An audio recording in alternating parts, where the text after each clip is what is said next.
நல்லா என்ஜாய் பண்ணுறார். எந்த முதலமைச்சர் தமிழகத்திலிருந்து போன முதலமைச்சர்கள் நம்ம முதலமைச்சர் ஸ்டாலின் மாதிரி அவ்வளோ அற்புதமாக அந்த அங்கே போய் அனுபவிச்சு யாரும் கிடையாது. பேரறிஞர் பெருந்தகை, தென்னாட்டு காந்தி இந்நாட்டு பெருநாசா என்று மக்களால் போற்றப்பட்ட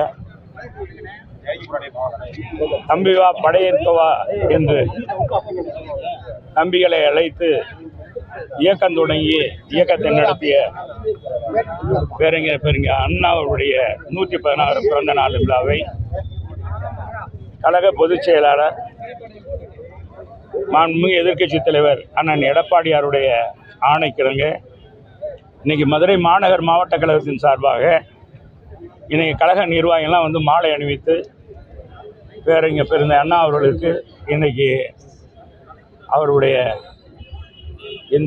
வாழ்க்கையை போற்றுகின்ற வகையில் எங்களுடைய இயக்கமே அண்ணா திராவிட முன்னேற்ற கழகமே அண்ணா அவர்களுக்காக அர்ப்பணிக்கப்பட்ட ஒரு இயக்கம். அவருக்கு இன்றைக்கு வணக்கத்தை செலுத்தியிருக்கோம் என்பதை தெரிவித்துக் கொள்கிறேன். உலகத்தில் எந்த தலைவனுமே தான் ஏற்றுக்கொண்ட தலைவனுடைய பெயரையும் அவருடைய திருவுருவத்தையும் இன்றைக்கு எந்த இயக்கத்திலும் கழக கொடியிலும் கட்சியிலும் கொண்டு வந்தது கிடையாது. அது மாதிரி செஞ்சவர் எங்கள் கழக நிறுவன தலைவர் புரட்சித் தலைவர் எம்ஜிஆர் அவர்கள். புரட்சித் தலைவர் மட்டும் அண்ணா திராவிட முன்னேற்ற கழகத்தை துவங்காவிட்டால் இன்றைக்கு பேரறிஞர் பெருந்தகை அண்ணா அவர்கள் இருந்தார்கள். சாமானியர்கள், ஏழை எளிய மக்கள், மூட்டை தூக்குவரும், கைவண்டி இழுப்பவரும், ரிக்ஷா ஓட்டுவரும் கூட மக்கள் பிரதிநிதியாக வந்து மக்கள் பணியாற்றலாம். சட்டமன்ற நாடாளுமன்ற மந்திரியாக, ஏன் முதலமைச்சராக கூட வரலாம் என்பதை உருவாக்கி கொடுத்த பெருமகன் நான் தான். அந்த நம்முடைய பேரறிஞர் பெருந்தகை அண்ணா அவருடைய பிறந்த நாளை கொண்டாடுவதற்கு முழு உரிமையும் முழு தகுதியும் உடைய ஒரே இயக்கம் அண்ணா திராவிட முன்னேற்ற கழகம். இன்றைக்கு புரட்சித் தலைவர் இருக்கும் வரை புரட்சித் தலைவர் கொண்டாடினார், கழக கொண்டாட வைத்தார். இன்றைக்கி புரட்சித் தலைவருக்கு பிறகு புரட்சித் தலைவர் அம்மா அவர்களும் புரட்சித் தலைவர் ஒரு வழியிலே புரட்சித் தலைவர் அண்ணாவுடைய புகழை பாராட்டுகின்ற வகையில் நம்முடைய தலைவர் என்ன நடவடிக்கை எடுத்தாரோ அதே வழியில் நடவடிக்கை எடுத்தார். அதே மாதிரி இன்றைக்கு புரட்சி தமிழர் எடப்பாடியார் அவர்கள் பேரறிஞர் பெருந்தகை அண்ணா அவர்களுக்கு இன்றைக்கு கழகத்தின் நிறுவன தலைவருடைய வழியில் புரட்சித் தலைவர் அம்மா வழியில் கழகத்தை சார்பாக இன்றைக்கு பேரறிஞர் பெருந்தகை அண்ணா அவர்களுக்கு இன்றைக்கு இந்த விழாவை எடுத்திருக்கோம் என்பது பெருமைக்குரியது. சந்தேகப்பட கோயம்புத்தூர்ல வந்து அன்னபூர்ணா ஹோட்டல் உரிமையாளர் வந்து ஒரு மன்னிப்பு கேட்ட வீடியோலாம் பாஜக போட்டு ஒரு இஷ்யூ நடந்திருக்கு. இதை நீங்க எப்படி பாக்குறீங்க? எங்க பொதுச் செயலரை அது சொல்லிட்டாரு, கண்டிக்கத்தக்கது அப்படின்ட்டு சொல்லிட்டாரு. இது மாதிரி ஒரு இது வந்து தமிழகத்தில் இது வரைக்கும் நடந்தது கிடையாது. இது மாதிரி ஒரு சம்பவங்கள் இதிலேருந்தே தெரிஞ்சுக்கலாம். பாரதிய ஜனதா கட்சியினுடைய நிலைப்பாடு, அவர்கள் ஆட்சிக்கு வரும்போது என்ன ஆட்சிக்கு வருவாங்க, நாடாளுமன்ற தேர்தலில் என்ன சொன்னாங்க, தமிழருடைய பெருமையும் தமிழருடைய கலாச்சாரத்தையும் பெருமையாக சொன்னார் நம்முடைய பிரதமர். நான் இன்றைக்கு இது போன்ற விரும்பத்தகாத சம்பவம் நடந்திருக்கு, அது எங்களுடைய புரட்சி தமிழர் எடப்பாடியார் சொல்லிவிட்டார். எனவே அதில் ஒரு கருத்து அதிமுக வந்து பாஜக ஸ்மூத்தா போற மாதிரி தெரியுது. ஏங்க நாங்கள் வந்து எதுக்குங்க கூட்டணி வைக்கணும்? நாங்கள் தாங்க பெரிய கட்சி. நீங்கள் என்ன தேவையில்லாத பேசுகிறீங்க? இந்த ஊடகங்கள் தான் மற்ற கட்சியில் வளர்த்து வர்றீங்க. அண்ணா திராவிட முன்னேற்ற கழகம் என்றது ஒரு மாபெரும் இயக்கம். இது கடல் போன்ற இயக்கங்க. இது மகா சமுத்திரம். இந்த சமுத்திரத்தில் யார் வேணாலும் இணைந்து கொள்ளலாம். ஒரே கட்டுப்பாடு திராவிட முன்னேற்ற கழகம் கிடையாது. திராவிட முன்னேற்ற கழகம் தான் எங்களுடைய எதிரி. அந்த இயக்கத்தை தவிர வேறு யார் வேணாலும் ஏற்றுக்கிறோம். ஆனால் இன்றைக்கு பிஜேபியுடைய மதவாதத்தை நாங்கள் ஏற்றுக்கொள்ளவில்லை. எங்கள் அம்மா வழியில் இன்றைக்கி புரட்சி தமிழர் எடப்பாடியார் முடிவெடுத்து இன்றைக்கி வந்திருக்கிறார். எனவே அந்த வழியில் கழகம் வழி நடத்தி கொண்டு இருக்கு. தேவையில்லாமல் அவங்க சேருவாங்களா, இவங்களை சேர்த்துக்குவாங்க. நாங்கள் கூட்டணி வைக்கின்ற அளவே இல்லைங்க. எங்கள் கட்சியில் கடல் போல மக்கள் இருக்காங்க, கழக தொண்டர்கள் இருக்காரு, உயிரை கொடுத்து பணியாற்றக்கூடிய செயல் வீரர்கள் இருக்காரு. அம்மா புரட்சி தலைவர் அவருடைய தொண்டர்கள் இருக்கிறார். இன்றைக்கி புரட்சி தமிழருக்கு நிறைய இளைஞர்கள் சேர்ந்திருக்காரு. எனவே இந்த இயக்கம் தான் அடுத்து ஆளப்போகிறது. தமிழகத்தில் 2 இயக்கங்கள் தான் ஆள முடியும். திராவிட இயக்கங்கள் தான். ஒன்று திராவிட முன்னேற்ற கழகம், திராவிட முன்னேற்ற கழகத்தை பொறுத்தளவுக்கு ஒரு முறை ஆட்சிக்கு வந்து மறுமுறை வந்ததாக வரலாறு இல்லை. கலைஞர் காலத்திலே அதுதான்.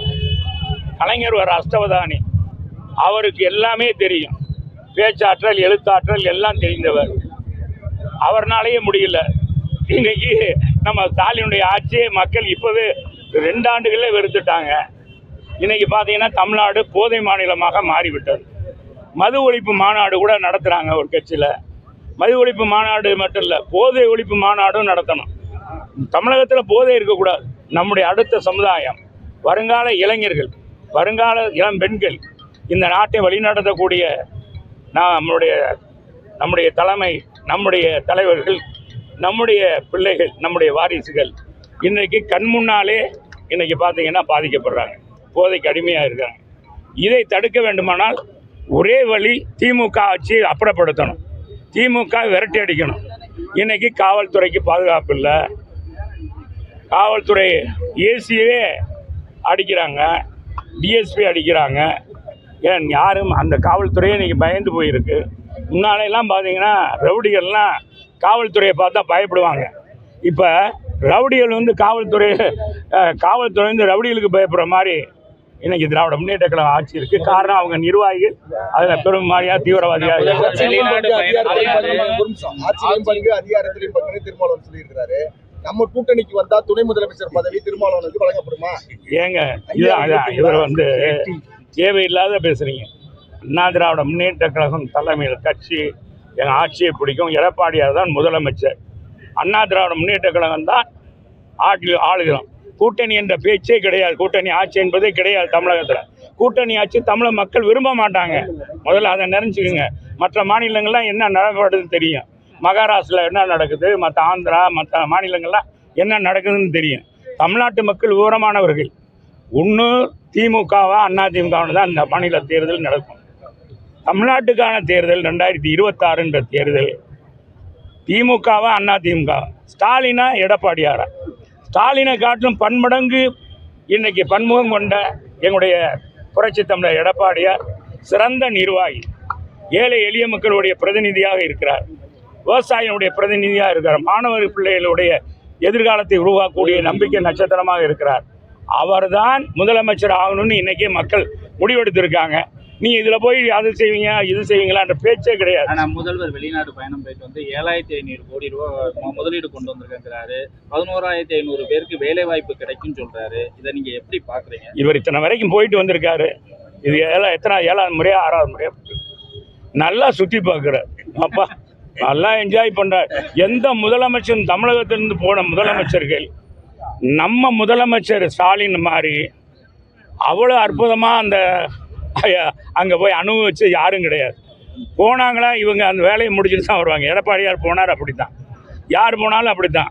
எங்கள் புரட்சி தலைவர் போயிருக்காரு, அண்ணா போயிருக்காரு, இவங்கெல்லாம் போயிருக்காங்க. போனுங்க கலைஞர் கூட போயிருக்காரு. யாரும் இந்த மாதிரிலாம் போனதே கிடையாது. அப்பா நீங்கள் என்னமோ நினைக்கிறீங்க.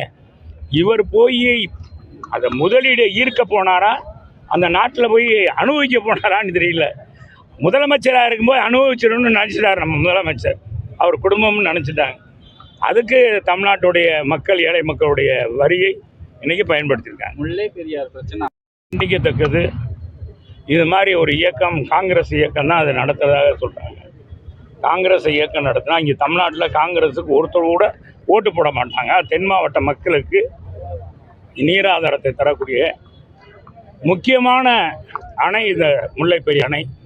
சட்ட போராட்டம் நடத்தி அம்மா அவர்கள் நீதி அரசருடைய அனுமதி பெற்று படிப்படியாக முதல்ல 142 அடி ஏற்றுக்கங்க, இந்த பேபி அணை கட்டினோட 152 அடியாக ஏற்றிக்கொள்ளலாம்னு சொல்லி சட்ட போராட்டம் நடத்தி முடித்தது. அவங்க கொடுத்த அந்த இதை கூட அரசு அந்த உச்சநீதிமன்றத்துடைய இதை கூட நடவடிக்கை எடுக்காது தான் 2006 2011 வரை ஆட்சியில் இருந்த திமுக. அன்னைக்கு இருந்த கலைஞர், இந்த கலைஞர் தான் அன்றைக்கி திமுக காங்கிரஸோட கூட்டணி, ஐக்கிய கூட்டணியில் காங்கிரஸ் கூட்டணியில் இருந்ததன் அடிப்படையில் அன்னைக்கு அச்சுதானந்தர் சொல்லும்போது, மாற்று அணை வரும்போது அம்மா கொதித்து எழுந்தார்கள். 3 இடங்களில் ஆர்ப்பாட்டம் நடத்தினாங்க, போராட்டம் நடத்தினாங்க. மதுரைக்கு வரக்கூடாதுன்னு 19 மிரட்டல் கடிதங்கள் விடப்பட்டது. நாங்கள் வந்து மனித குண்டாக மாறுவோம், நீ இந்த ஊரை விட்டு போக முடியாது, மதுரை விட்டு போக முடியாதுன்னு சொன்னாங்க.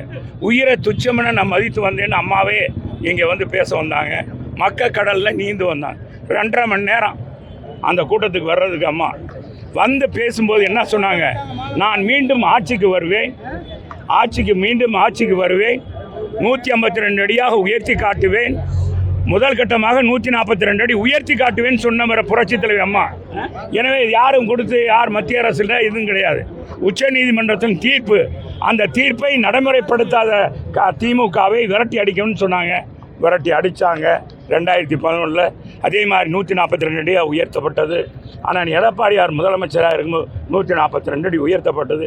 இன்றைக்கி திமுக ஆட்சியில், ஸ்டாலினுடைய ஆட்சியில் தான் அது இன்றைக்கி குறைக்கப்பட்டிருக்கு 141 அடி.